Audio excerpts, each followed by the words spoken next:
Hello and welcome back to Rage Gaming and more Nightreign talk. Today I want to discuss the DLC with what's coming, the limited details we know, and basically what I hope to see. As you likely know, on July 30th, that's when we're finally going to get the duo expeditions. Duo mode for 2 players instead of solo, instead of trio. It's something that we kind of expected to be in the game at launch. It did feel like the game was designed for trios and then they slapped single player on and needed to rebalance it. Hopefully they've really considered things for duos and it feels good. This comes as part of patch 1.02 though. We don't exactly know what's going to be in that for sure, but we do know, as they've said, that it will include quality of life UI improvements, including the ever requested relic filtering options, which look at least better. We can also speculate that this patch will be a little bit more meaty than what we've seen, because all those little patches they've done that weren't really relevant enough to even talk about were like 1.014 in naming, where this is a full-on 1.02. So it might have something more to it beyond that.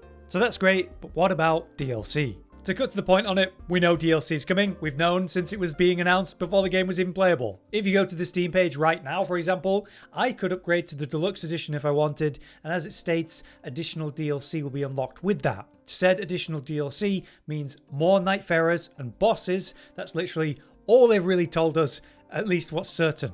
But when? Well, it says the DLC will become available in Q4 of 2025. Now that probably means anywhere from October 1st to December 31st. That's likely the Q4 that they mean for this DLC. We have scraps of extra information to consider though, thanks to the interviews with cnet.com. There were 2 interviews, or 2 parts that they put out, discussing the development of the game and its future with the director Junya Ishizaki. Here's some small sections worth mentioning from that. Firstly, Ishizaki was asked why there isn't a poison swamp. They actually joked about how, well, there's no Miyazaki as this title, right? So that's one explanation. But actually they suggested in the future of Nightreign, it's possible. And while this is a silly topic, I do think it hints at future map changes. Obviously what comes to mind will be a shifting earth. We have the rotten woods at the moment for scarlet rot. Why not a poison swamp for poison? We all love them, right? Right, guys? But you know, I also think about, say, the Madness Woods as they were in Shadow of the Erdtree. What an incredible place that was. And the fear and horror of realizing that Torrent will not come out in this area. Anything with something like that kind of vibe would be interesting. Next, I want to highlight their talk about all bosses brought into Nightreign and what made them choose the specific bosses that they did. That's something I talk about with my friends all the time. Every time I say the Nameless King, I'm like, what a great choice. This is obviously a slim, dumbed down version of it, but still really cool. But then you got fan favorites like Sif, Artorias, Ornstein and Smo. Just many of the roster of Dark Souls 1 would have been a great choice, but instead we have very little, and one of them is the Gaping Dragon, which doesn't feel like an amazing choice. Well, Ishizaki explained that the choice has to fit the flow of Nightreign, and they don't seem to be doing big names and big hitters completely. Though I think that goes against the idea of the Nameless King. When we saw the trailers and everyone saw the Nameless King, at least in that glimpse, people freaked out on what that could mean. And then they just kind of didn't follow up with other big hitters. I can understand the answer for the Gaping Dragon though. It's definitely a solid Night 1 boss. It fits that theme, there's some interesting mechanics, the breakable tail for extra drops, health debuff. It's not that hard for a Night 1 boss, but it's also just not that exciting long term. Just like a few of the others they included. The question continued into the topic of other cosmetics and if we'll actually see any armored core in Nightreign. Ishizaki stated that he has a lot of respect for the other games and their creators, and they don't want to approach it with what he called a random grab bag style. He stated that they wanted to be clear that they put love and care and respect into these kind of crossover choices. Apparently, it's very unknown if they will ever include anything armored core, and there's no hint of that right now, so very unlikely. Personally, I'm certainly not expecting it. But yeah, I can appreciate their reasoning for respecting original content, but I do hope they get a bit crazier in this DLC. But now let's highlight the direct DLC reference. What is the future of Nightreign, and will there be more even after the currently announced DLC? As Ishizaki states, the focus will be new playable characters and new boss encounters. But I doubt it'll be just that, obviously. He does go on to say that beyond the DLC, he can't say for certain right now. Only that they will continue support with patches and updates based on player data and player tendencies. So probably comparable to Elden Ring patches, where we get things that change the flow and the balance a little bit based on player experience. But it wasn't like he said there won't be more big content updates or maybe future DLC after the first. It's just it's too early to say. Maybe it depends on other context before they get like the green light. Something like say the DLC being successful, but also From Software's general plan. They're really upping their release schedule. We have other games that are known and others that are being speculated about right now. So I guess they wouldn't want to cannibalize their own marketing as one other consideration. So here's a question. When will we get this DLC if it's Q4? What does that mean? Well, there's an important timeline to think about. The Everdark Sovereign bosses, aka hard mode versions of the Night Lords, their timeline has now become predictable.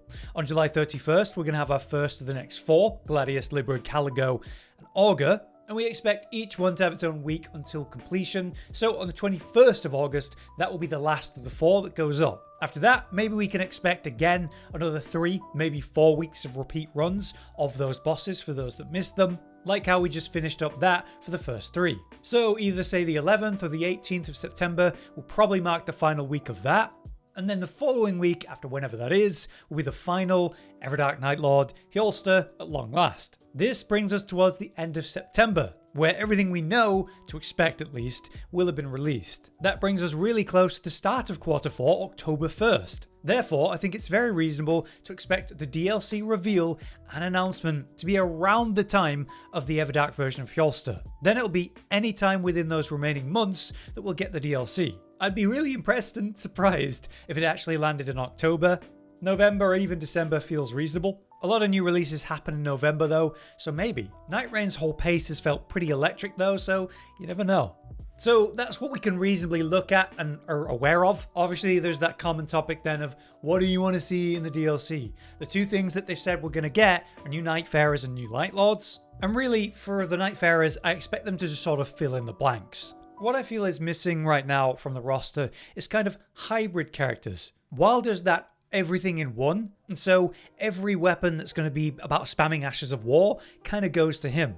So what I'm saying that I think would be cool is something that's in the middle. Rather than having a pure Faith character or a pure melee character of some sort, you have some sort of mix where it's like, you know, classic Paladin. But there is lots of aspects of the game that are currently undertouched. Like what if we had a character that was super focused on madness? Where's my pyromancy focused character? Whatever they choose, I think it's going to be good. I just hope we get a good selection of them. What I care maybe more about that we know less about right now is rebalancing and additional content to the concept of Nightfarers. Personally, I have issues with the scaling of, say, the Revenant versus Recluse. I feel that Revenant should be rewarded more for being like a faith focus. Meanwhile, you know, Recluse is just kind of both at the same time, in and faith. But the big thing I want to see is additional character skills and ultimates, and an ability to swap them around. This would generate a new concept for builds in this game, which to be honest are pretty damn tame, very limited in the current state. What if Wilder had 3 different character skills to swap between instead of just Clawshot? And 3 different ultimates instead of just the big explosive cannon on his arm. Then importantly, you could swap between the 2 however you like, creating new combos, new movement, new options, builds. I found that the character skill and ultimates affected the gameplay in a really cool way, better than I expected, and so I want more options with that and a bit more variety character to character.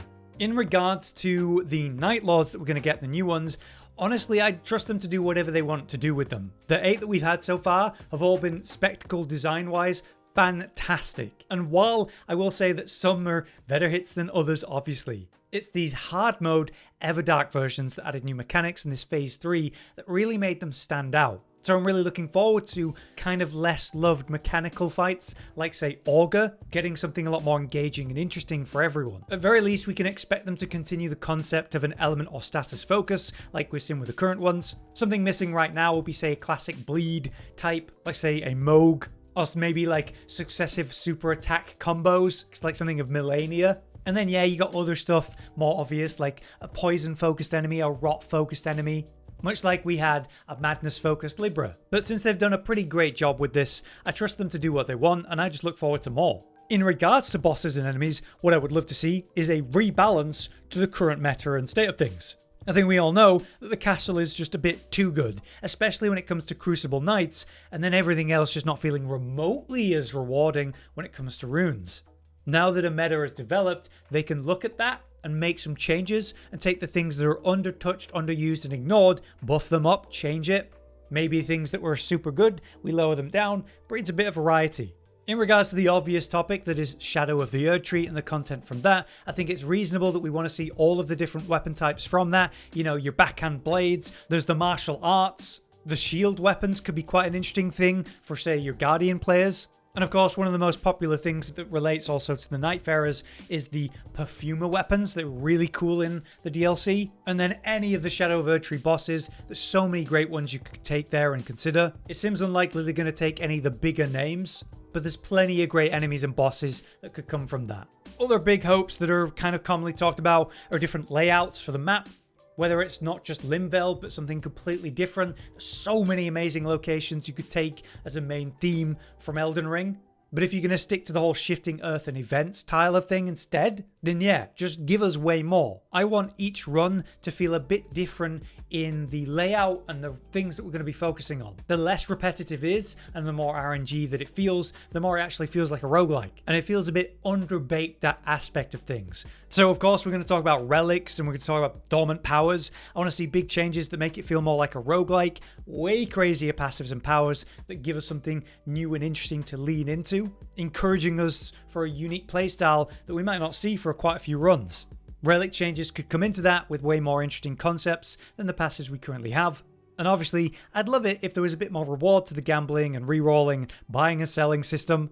It feels very, very hard to get a good relic. But yeah, that's about where we are with the DLC right now. The limited stuff that we do know, the reasonable timeline that we're imagining, and then the obvious hopes that we're looking for in the future. Let me know what you'd like to see in the DLC. What feels like it's missing right now? What would breathe some real variety and life into the game? Let us know your thoughts. But until next time, I've been Hollow, you've been you. Thanks for watching. Josh, Cotton, and Hollow with the videos, dropping the humor like a hammer on your tippy toes, bringing entertainment on a daily arrangement to take our insanity and turn it into entertainment. Yes, I said entertainment twice, to reiterate that it is nice to look into your faces on a mostly daily basis when you let us in your homes to make the whole world a stage. Goodbye.